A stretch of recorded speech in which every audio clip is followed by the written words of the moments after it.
The new generation of wireless Apple headphones can get fast wireless charging. This was reported by an insider Max Weinbach on his Twitter page.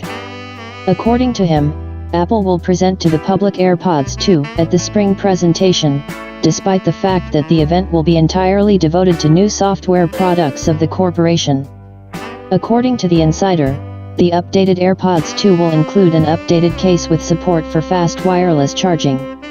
You can fully charge the case and headphones in just 15 minutes, from 0 to 100%. The case itself will receive certain visual changes.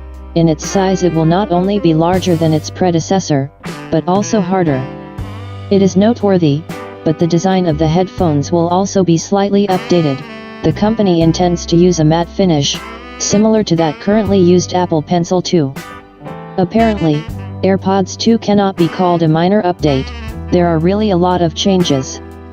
New dark colors and body cover, case with support for accelerated wireless charging, active noise reduction and support for Hi, Siri, protection against ingress of water and splashes according to the IP67/IP68 standard, updated Apple W2 processor and support for Bluetooth 5.0. In addition, the insider also spoke about the dark mode in iOS 13. According to his information, Apple will not have time to hone the interface to perfection at the time of the release of the public version. That is why the night mode should be expected only in iOS 13.1.